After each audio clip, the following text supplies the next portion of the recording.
겸손과 기도. 찬미 예수님. 그때 예수님께서는 나타나엘이 당신 쪽으로 오는 것을 보시고 그에 대하여 말씀하셨다.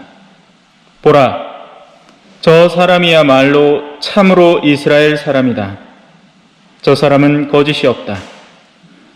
나타나엘이 예수님께 저를 어떻게 아십니까? 하고 물으니 예수님께서 그에게 필립보가 너를 부르기 전에 내가 무화과나무 아래에 있는 것을 내가 보았다 하고 대답하셨다. 그러자 나타나엘이 예수님께 말하였다. 스승님은 하느님의 아드님이십니다. 이스라엘의 임금님이십니다. 예수님께서 나타나엘에게 이르셨다. 내가 무화과나무 아래에 있는 것을 보았다고 해서 나를 믿느냐? 앞으로 그보다 더 큰 일을 보게 될 것이다. 이어서 그에게 또 말씀하셨다. 내가 진실로 너희에게 말한다. 너희는 하늘이 열리고 하느님의 천사들이 사람의 아들 위에서 오르내리는 것을 보게 될 것이다. 주님의 말씀입니다.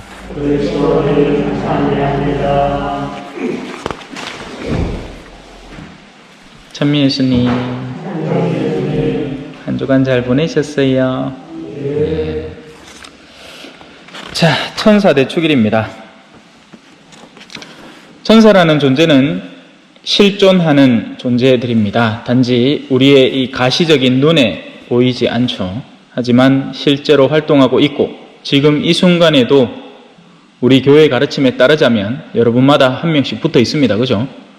그러면서 어떤 성인은 이제 눈이 열린 시각으로 미사를 바라볼 때 각 천사들이 그 각 대상자 뒤에서 어떻게 따라오는지가 보인답니다.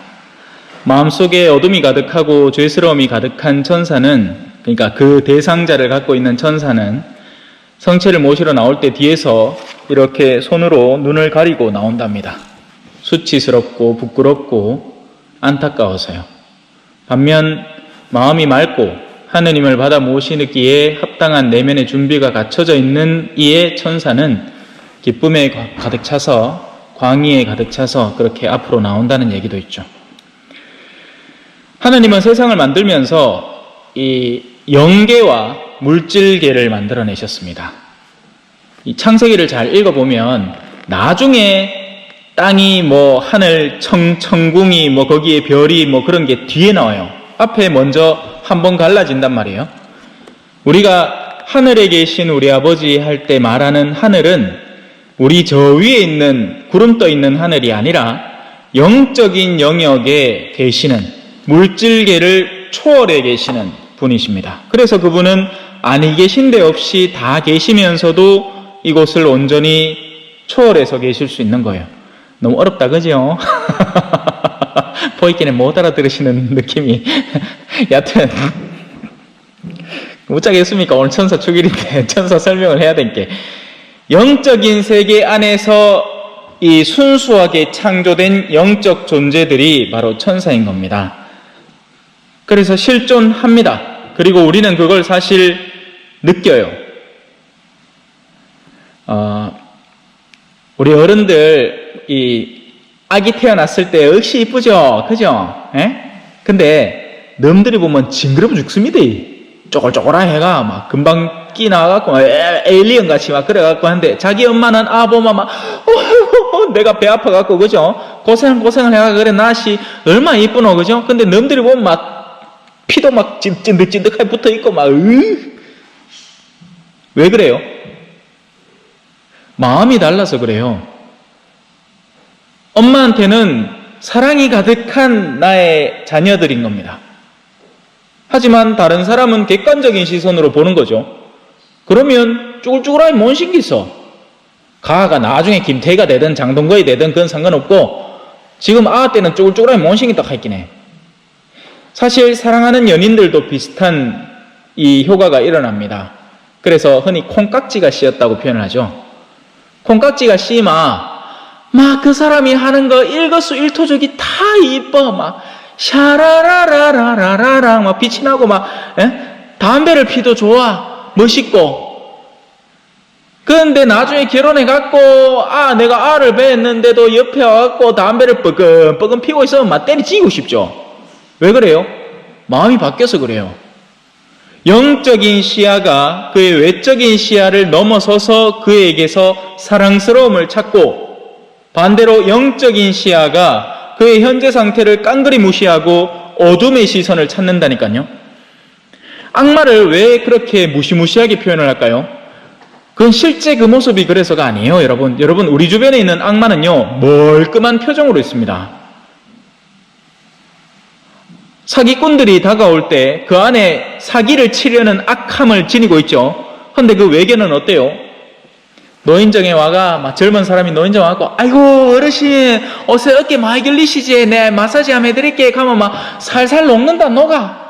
인물도 좋지를, 정찌를, 그런 총각이 와갖고, 막, 내한테 역시 잘해주는 것 같아. 그렇게 해놓고는, 아이고, 내가 요새 좀 사는 게 힘들어 그런데, 누가 나를 도와줄려나 모르겠습니다. 하는데, 그래, 내 한번 도와줄게. 물건 하나 떡 받아. 집에 왔디만은 나중에 가격 보고 있게 나 200만원. 시가 빠지게 돈 벌어갖고 너무 좋은 일 다 시키고, 그죠?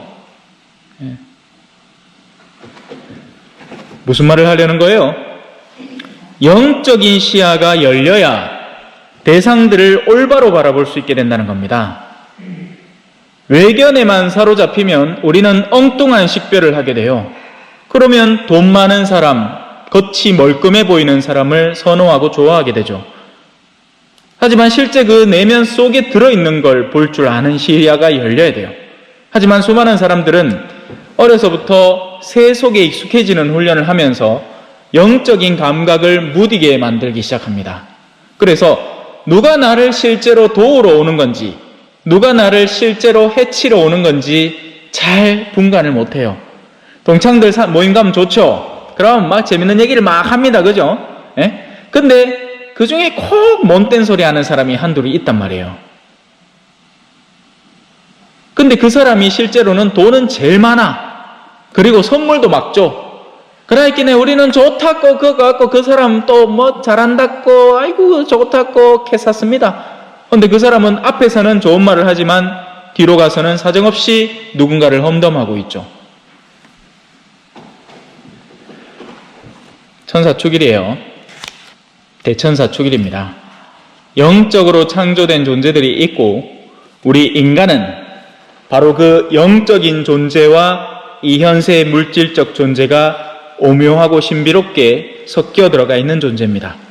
하지만 우리가 어디에 무게감을 두느냐에 따라서 우리의 운명이 결정됩니다. 새 속이라는 물질을 더 사랑하고 거기에 무게감을 두면요, 물질의 운명을 따라갑니다. 물질은 멸망할 운명으로 만들어졌어요. 창조가 되었다는 건요, 끝이 있다는 거예요. 창조가 뭔가 태어났다는 건 죽는다는 얘기입니다. 이게 얼마 전에 있었던 코엘렛, 허무로다, 허무, 모든 것은 때가 있다. 태어날 때가 있으면 죽을 때가 있고, 성장할 때가 있으면 쇠잔할 때가 있고, 세울 때가 있으며 무너뜨릴 때가 있고, 그게 그 얘기예요. 창조는 종말을 향해서 나아가는 겁니다. 우리가 살려면 영원하신 분한테 들러붙어야 돼요. 그리고 그걸 들러붙게 할 수 있는 수단은 우리가 가진 영혼이란 말입니다.